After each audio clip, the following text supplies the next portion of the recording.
پاکستان کی تاریخ کے بڑے جنازے۔ امام احمد بن حنبل رحمۃ اللہ علیہ نے فرمایا تھا کہ ہمارے جنازے ہماری حقانیت کا فیصلہ کریں گے۔ جب ان کا انتقال ہوا تو بغداد میں لاکھوں افراد ان کے جنازے میں شریک ہوئے اور اس جنازے کی شان دیکھ کر ہزاروں غیر مسلموں نے اسلام قبول کر لیا۔ 21 اکتوبر 1929 بروز جمعرات کو میاں والی جیل میں غازی علم الدین کو گستاخ رسول راج پال کو قتل کرنے کے جرم میں پھانسی دے کر شہید کر دیا گیا۔ غازی علم الدین شہید کو پھانسی کے بعد برطانوی حکومت نے ان کی میت بغیر نماز جنازہ جیل کے قبرستان میں دفنا دی، جس پر مسلمانوں نے شدید احتجاج کیا اور علامہ محمد اقبال نے ایک مہم چلائی اور آخرکار 15 دن بعد جب غازی علم الدین شہید کی میت کو قبر سے نکالا گیا تو ان کا جسد خاکی پہلے دن کی طرح تر و تازہ تھا۔ دسمبر کی ایک یخ بستہ صبح کو لاش گاڑی میں لاہور لائی گئی۔ شہید کا جنازہ لاہور کی تاریخ کا سب سے بڑا جنازہ کہلاتا ہے۔ جنازے کا جلوس 5.5 میل لمبا تھا۔ نماز جنازہ یونیورسٹی گراؤنڈ میں ادا کی گئی۔ اس وقت جبکہ 1929 میں لاہور کی آبادی 5 لاکھ کے لگ بھگ تھی، جنازے میں کم و بیش 6 لاکھ عشاق رسول نے شرکت کی۔ ہندوستان میں مقیم جید علماء کرام اور مشائخ بھی کونے کونے سے رسول اللہ صلی اللہ علیہ وسلم کے اس سچے عاشق کے آخری دیدار کے لیے لاہور آئے۔ تدفین کے انتظامات کی سرپرستی مولانا ظفر علی خان، علامہ محمد اقبال اور سید دیدار علی شاہ نے فرمائی۔ مولانا دیدار علی شاہ اور علامہ اقبال نے شہید کو اپنے ہاتھوں سے لحد میں اتارا، جس پر مولانا ظفر علی خان نے کہا تھا، کاش یہ مقام مجھے نصیب ہوتا۔ اس موقع پر علامہ اقبال نے فرمایا تھا کہ یہ ترخان کا لڑکا ہم سب پڑھے لکھوں سے بازی لے گیا۔ لوگوں نے عقیدت میں اتنے پھول نچھاور کیے کہ میت ان میں چھپ کر رہ گئی۔ سید احرار، مجاہد ختم نبوت، مجدد خطابت، بطل حریت، تحریک ختم نبوت 1953 کے روح رواں سید عطا اللہ شاہ بخاری 21 اگست 1961 کو ملتان میں انتقال ہوا۔ انہوں نے 50 برس بھرپور قومی اور ملی خدمات میں گزارے۔ ان کے جنازے میں تقریباً 2 لاکھ افراد شریک ہوئے۔ ان کی نماز جنازہ ان کے فرزند اکبر مولانا سید ابو ذر بخاری نے پڑھائی۔ جنازے کے چاروں طرف 8 بانس لگا دیے گئے کہ ہر شخص کندھا دینے کی سعادت حاصل کرنا چاہتا تھا۔ آہستہ آہستہ تمام سڑکیں، میدان، گلیاں، مکان اور چھتیں لوگوں سے اٹی ہوئی تھیں۔ 1 میل لمبا جنازے کا جلوس تھا۔ ان کی وصیت کے مطابق عام قبرستان جلال باقری میں سپرد خاک کیا گیا۔ مولانا احمد علی لاہوری۔ لاہور کی زمین میں بہت سارے اللہ والے سوئے ہوئے ہیں۔ انہی اولیاء اللہ میں شیخ التفسیر مولانا احمد علی لاہوری رحمۃ اللہ علیہ بھی ہیں۔ آپ نے برصغیر پاک و ہند کی مساجد میں درس قرآن اور دینی مدارس میں دورہ تفسیر قرآن کی روایت قائم کرنے میں اپنا بنیادی کردار ادا کیا۔ مولانا احمد علی لاہوری 17 رمضان المبارک 23 فروری 1962 بروز جمعۃ المبارک کو 77 سال کی عمر میں اس شان سے دنیا سے رخصت ہوئے کہ 9:30 بجے رات نماز عشاء کی نیت باندھی اور سجدے کی حالت میں خالق حقیقی سے جا ملے۔ اس ولی باصفا نے لاہور میں 40 سال مسلسل درس قرآن کا چراغ روشن کر کے لاکھوں لوگوں کی ہدایت اور جنت کا ذریعہ بنا، اور جس دن وفات پائی اس دن بھی درس قرآن دیا اور اس سے اگلے روز جنازہ تھا۔ اس دن آپ کی وصیت کے مطابق پہلے درس قرآن دیا گیا اور تدفین بعد میں ہوئی۔ جب آپ کا جنازہ اٹھا تو لاکھوں لوگ عقیدت و محبت میں اشکبار آنکھوں کے ساتھ جنازے میں شریک ہو کر کاندھا دیتے ہوئے نظر آئے۔ آپ کی تدفین 24 فروری 1962 کو میانی صاحب قبرستان لاہور میں کی گئی۔ جنرل محمد ضیاء الحق کا جنازہ 19 اگست 1988 کو شاہ فیصل مسجد اسلام آباد پاکستان میں پڑھایا گیا۔ جنرل محمد ضیاء الحق اپنی موت کے وقت پاکستان کے صدر اور چیف آف آرمی سٹاف تھے۔ ان کی حادثاتی موت 17 اگست 1988 کو C-130 طیارے کے ایک پر اسرار حادثے میں ہوئی۔ جنرل ضیاء الحق کا جنازہ برصغیر کی عظیم ترین جنازوں میں سے ایک تھا۔ خلق خدا اس طرح ٹوٹ کے امڈی کہ دانشور حیرت زدہ رہ گئے۔ ان کے جنازے میں لوگ زبردستی نہیں بلائے گئے تھے، بلکہ ضیاء صاحب کی محبت انہیں کھینچ لائی تھی۔ جنرل محمد ضیاء الحق شہید کے جنازے کے موقع پر لاکھوں پاکستانی عوام اور کئی کلومیٹر لمبے جنازے کی صفیں تھیں۔ لاکھوں افراد نے اشکبار آنکھوں سے انہیں الوداع کہا اور فیصل مسجد کے میناروں کے سائے میں اپنی نیند کا لطف اٹھانے لگے۔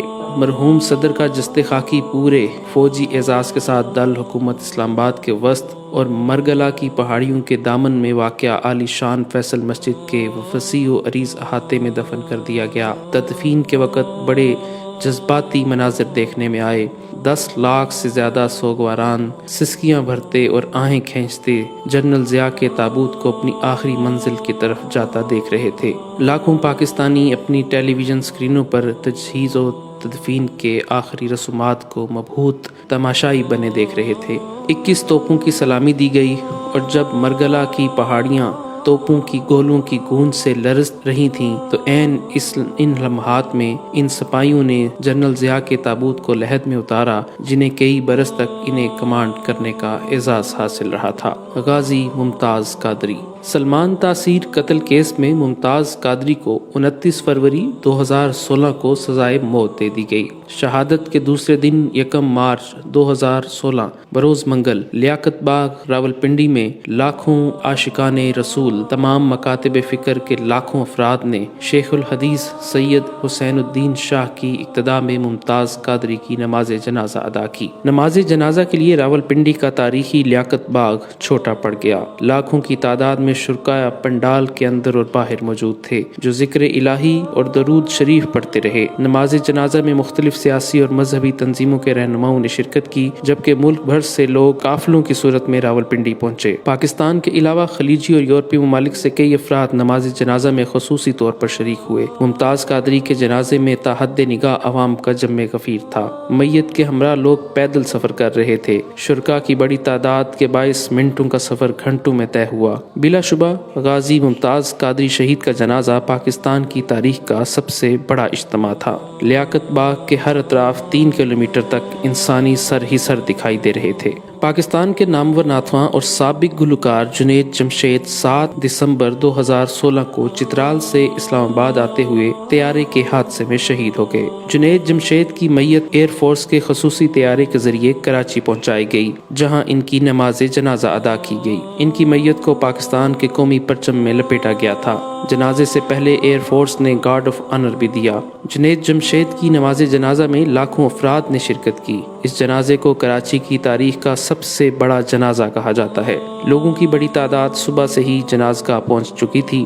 AKD گراؤنڈ میں ہر طرف سر ہی سر نظر آ رہے تھے۔ ملک کے معروف مذہبی اور سیاسی شخصیات، تینوں مسلح افواج کے اعلیٰ عہدیداروں، کرکٹروں، کھلاڑیوں اور مختلف پیشوں سے وابستہ افراد، معروف تاجروں اور صنعت کاروں سمیت لاکھوں افراد نے نماز جنازہ میں شرکت کی۔ جنازگاہ میں تل دھرنے کی جگہ نہیں تھی اور گراؤنڈ کی حدود سے باہر بھی جم غفیر موجود تھا۔ اس کے بعد جنید جمشید کے جسد خاکی کو کرنگی انڈسٹریل ایریا میں واقع جامعہ دارالعلوم کراچی میں سپرد خاک کر دیا گیا۔ مولانا عبد الوہاب پاکستان کی تبلیغی جماعت کے تیسرے امیر تھے۔ تبلیغی جماعت کا حصہ بن کر 80 سال دعوت و تبلیغ میں گزارنے والے مولانا عبد الوہاب المعروف حاجی عبد الوہاب نومبر 2018 کو طویل علالت کے بعد 96 برس کی عمر میں خالق حقیقی سے جا ملے۔ لگ بھگ 20 برس سے ویل چیئر پر آئے اور برسوں دمے جیسے موذی مرض سے لڑتے رہنے کے باوجود حاجی عبد الوہاب نے آخری سانس تک شرعی احکامات کی پاسداری کو مقدم رکھا۔ ان کے انتقال کی خبر ملتے ہی پاکستان سمیت دنیا بھر سے لاکھوں لوگ رائیونڈ پہنچنا شروع ہو گئے اور دیکھتے ہی دیکھتے رائیونڈ جہاں ہر سال عالمی تبلیغی اجتماع منعقد کیا جاتا ہے لوگوں سے بھر گیا۔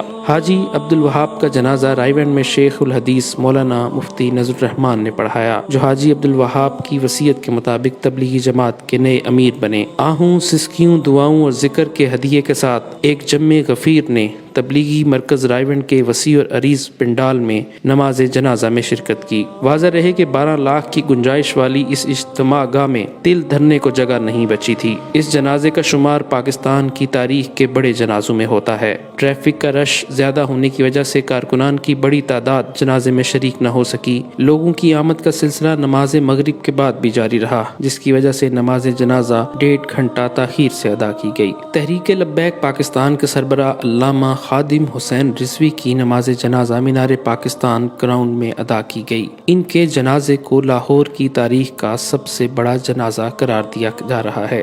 جنازے میں لاکھوں لوگ شریک ہوئے۔ علامہ خادم حسین رضوی کی میت ایمبولینس کے ذریعے صبح 9 بجے گھر سے نماز جنازہ کی ادائیگی کے مقام مینار پاکستان کے لیے روانہ ہوئی، لیکن کارکنوں اور عقیدت مندوں کے بے پناہ رش کی وجہ سے ایمبولینس 4 گھنٹے بعد آزادی فلائی اوور تک پہنچ سکی۔ نماز جنازہ کی ادائیگی میں شرکت کے لیے آنے والوں کا رش اس قدر زیادہ تھا کہ ایمبولینس کو مینار پاکستان کی گراؤنڈ کے اندر نہ لے جایا جا سکا اور آزادی فلائی اوور کے اوپر ہی کھڑی کر کے نماز جنازہ پڑھی گئی۔ مینار پاکستان گراؤنڈ لوگوں سے پوری طرح بھر گیا اور لوگوں کی بڑی تعداد گراؤنڈ سے باہر بھی موجود تھی۔ جنازے میں شرکت کے لیے ملک بھر سے قافلوں کی صورت میں لوگ جنازگاہ پہنچے۔